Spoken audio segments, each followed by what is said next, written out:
challenged through the atheists' greatest weapon, if you can call it that, which is their confusion over science and what they believe to be fact.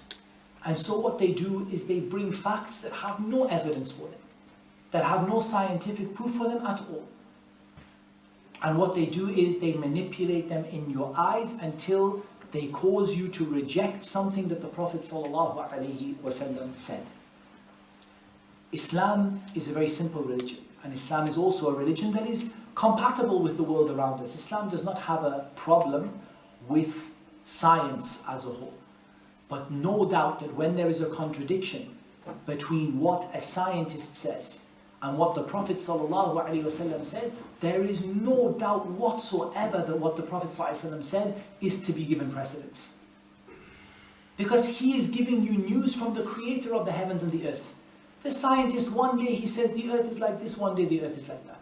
One day this happens, one day that happens. When they said the earth was flat, they said if anyone says it is round, he's a heretic and a liar.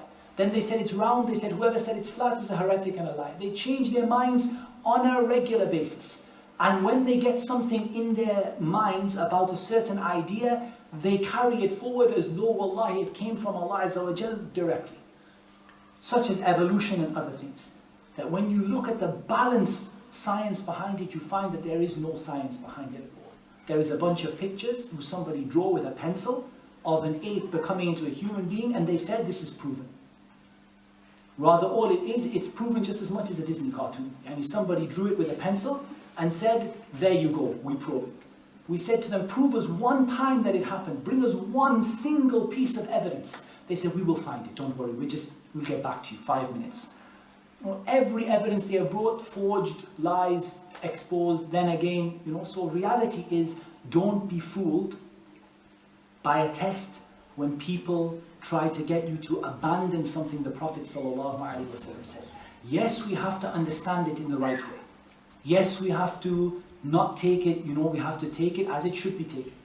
But at the same time, there's a huge problem now of young kids being told things and being told that, this Islam that you heard, yeah, that's an old, 1400 years ago, they believed the world was like this, but we know better now.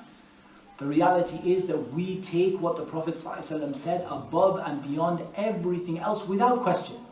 The Prophet ﷺ said that when the sun sets, it goes beneath the arsh, the throne of Ar-Rahman, and it asks permission to come back to the earth, and Allah Azza wa Jal gives it permission, or as he said, sallallahu alaihi wasallam. This is as he said. How it happens, we don't know. We don't see it happen, our telescopes don't show it happening, but it happens, because the Prophet ﷺ said it happens. How it happens, we don't know. In what way, we don't understand. But we believe with certainty that it happens, because this is what the Prophet ﷺ said. The Sunnah has been preserved.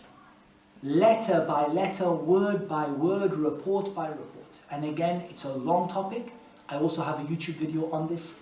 I have a couple maybe. I have one on the science of hadith, which hopefully would give a person who listens to it the confidence to understand that the Sunnah has been preserved. If you want to read more about it, there's a book called Studies in Early Hadith Literature by Muhammad Mustafa A'zami, a very, very brilliant book in English, in which he talks about how we can prove that the Sunnah has been preserved and it has not been lost. And that sort of an answer to some of the doubts that people put forward. So we need to understand, just like Allah preserved the Quran, Allah preserved the Sunnah.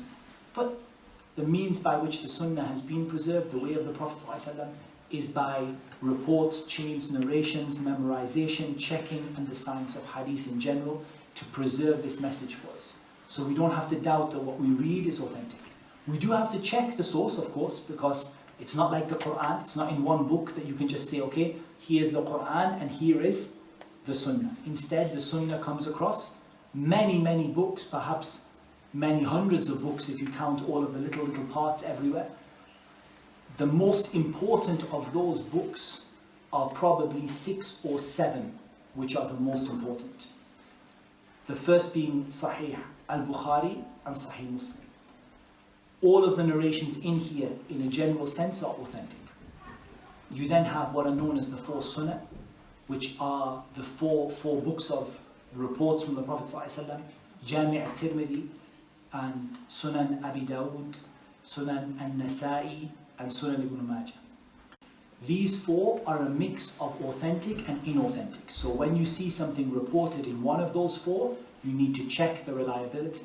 And probably after that you would mention things like Musnad al-Imam Ahmad, because of its huge nature and its lots of reports in there. But again, for these books, other than Bukhari and Muslim, you need to check whether it's authentic or not. There are resources. One I would point you towards is, for example, sunnah.com, sunnah.com, which has a reasonable effort. It's a human effort, it's not perfect, but it has a good effort to list many hadith and list whether they are authentic or not authentic. So that's, again, in English, a good reference for people to start with to be able to understand.